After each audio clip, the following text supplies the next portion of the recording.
Bom, amores, o assunto de história de hoje será sobre a República Nova, tá? Que é de 1930 a 1985, presente na página 96 até a 101 do livro de vocês. E ele diz: José Sarney, presidente que assumiu o poder após a ditadura militar, teve dois grandes desafios: desmontar a ditadura, implementando definitivamente a democracia na sociedade brasileira, e resgatar a economia. Veja abaixo os feitos bajotórios de seu governo. Ele teve o restabelecimento das eleições diretas para todos os cargos políticos, criação de uma Assembleia Nacional Constituinte para escrever uma nova Constituição, promulgação da Constituição de 1988, extinção da censura e lançamento do Plano Cruzado. Na área econômica, como o Brasil estava em crise por causa da enorme dívida externa e da inflação, foram implementados planos na tentativa de evitar que ocorresse a hiperinflação. A equipe econômica de Sarney propôs vários planos, e dentre eles, o principal foi o Plano Cruzado I, que substituiu a moeda da época, o cruzeiro, por uma nova moeda, o cruzado. Proibiu por tempo indeterminado que preços, aluguéis e taxas de câmbio subissem e criou gatilho, ou seja, toda vez que a inflação atingisse 20%, os salários deveriam ser reajustados. Mesmo com a população aprovando tais medidas, o plano não deu certo, porque era impossível fiscalizar todos os pontos de venda de produtos. Os comerciantes cobravam ágio o valor, além da tabela congelada, pelos produtos que vendiam, e os produtores escondiam suas mercadorias para não venderem pelo preço do congelamento. A Constituição de 1988.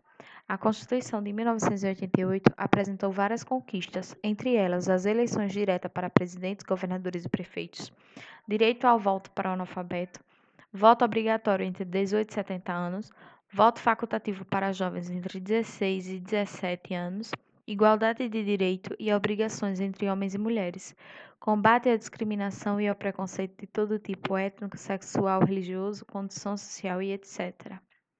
Eleições diretas. O final do século XX foi um período de mudanças significativas para a sociedade brasileira. Finalmente, com a Constituição de 1988, as primeiras eleições diretas puderam acontecer. O Brasil tornou-se uma sociedade definitivamente democrática. Entretanto, o grande desafio de tornar a sociedade mais igualitária ainda permanecia. O governo de Fernando Collor, em 1989, aconteceram eleições diretas e o povo escolheu como novo presidente da República Fernando Collor de Mello, que assumiu, prometendo resolver a crise econômica e a corrupção no país, acabando com os marajás e funcionários públicos com altos salários. Logo após sua posse, anunciou um pacote econômico, o Plano Collor. Previa, entre outras coisas, mudança da moeda cruzada para cruzeiro, congelamento dos preços e salários, bloqueios de contas correntes e poupanças e a demissão de funcionários e diminuição de órgãos públicos. O objetivo das medidas, segundo Fernando Collor de Mello, era controlar a inflação e cortar gastos do governo. Mas estas medidas causaram muita insatisfação popular, desemprego e não conteve a inflação. Além dos problemas na economia do país e da volta da inflação, em 1992 surgiram denúncias de corrupção no governo Collor, envolvendo pessoas diretamente ligadas ao presidente. Então, o Congresso Nacional criou uma comissão parlamentar de inquérito para investigar as denúncias. Diante dos escândalos de corrupção, houve grande mobilização popular, exigindo o impeachment, impedimento do presidente. Depois de uma série de investigações e de uma grande pressão de vários setores da sociedade em diversas capitais do país, Fernando Collor renunciou ao mandato, no dia 29 de setembro de 92. O Congresso Nacional votou a favor da saída de Fernando Collor do cargo e seus direitos políticos foram cassados por 8 anos. Estudantes pediram o impeachment de Collor. Eles foram chamados de caras pintadas. Quem assumiu o governo foi o vice de Collor, Itamar Franco. Após a saída de Collor do poder, o vice-presidente Itamar Franco assumiu a presidência. O Brasil se encontrava com uma difícil situação econômica, inflação, desemprego e entre outras coisas. No seu governo, foi montado pelo então ministro da Fazenda Fernando Henrique Cardoso, o Plano Real, plano econômico que criou uma moeda nova chamada real. O plano começou a dar certo. conseguindo controlar a inflação. Itamar Franco concluiu seu mandato com grande popularidade e apoiou Fernando Henrique Cardoso na sucessão presidencial. Fernando Henrique Cardoso assumiu a presidência em 1995 e governou o Brasil durante 2 mandatos, que são 8 anos. Foi o primeiro presidente a governar por 2 mandatos seguidos. Fernando Henrique Cardoso, que era chamado de FHC, como ficou conhecido, ganhou bastante reconhecimento com o Plano Real, o único plano econômico que conteve a inflação desde a época da ditadura militar. O governo Lula.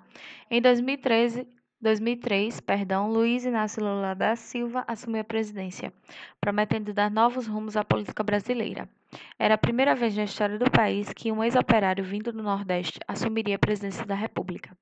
Lula implementou diversos programas sociais de seu governo, como Fome Zero, a ampliação do Bolsa Família, Luz para Todos, ProUni, Programa de Erradicação do Trabalho Infantil e entre outros. Porém, muitas denúncias de corrupção ocorreram durante o governo Lula, como, por exemplo, o Mensalão, que envolvia a compra de votos de deputados no Congresso Nacional para conseguir a aprovação de propostas do governo. Lula ainda venceu as eleições de 2006 para um segundo mandato na presidência da República. No segundo mandato de Lula, foi anunciado o Programa de Aceleração do Crescimento.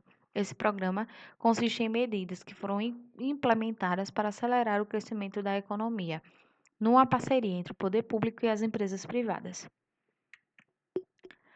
Também foram lançados programas para melhorar a qualidade da educação, que deveriam implementar instrumentos para avaliar a qualidade da educação básica e premiar as experiências que obtiveram sucesso.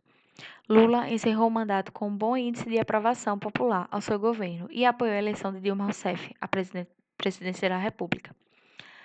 Nas eleições de 2010, com o apoio do presidente Luiz Inácio Lula da Silva, Dilma Rousseff foi eleita a primeira mulher a ocupar o cargo de presidente da República. Em 1º de janeiro de 2011, Dilma Rousseff tomou posse após 25 anos do fim do regime militar, contra o qual ela lutou como militante, sendo presa e torturada pelos órgãos de repressão das Forças Armadas da época. Dilma foi eleita com o compromisso de dar continuidade aos projetos sociais do governo Lula, como o Bolsa Família, por exemplo, e desenvolveu o programa Minha Casa Minha Vida, de construções de moradias populares e entre outros. Dilma concluiu o primeiro mandato com problemas na área econômica, mas conseguiu ser reeleita para mais um mandato em 2014. Em 2015, Dilma assume o segundo mandato, com o país agitado pelo agravamento da realidade econômica e política, enfrentando denúncias de corrupção em empresas estatais, como a Petrobras, por exemplo, sendo investigada pela Polícia Federal, para a punição de todos os envolvidos e de crime nas contas do governo. Isso levou à abertura de um processo de impeachment contra a presidenta pelo Congresso Federal, o segundo na história do país, no ano 2016. O Brasil é o primeiro país de língua portuguesa a ter uma mulher na presidência da República. Bom, amores, qualquer dúvida no WhatsApp.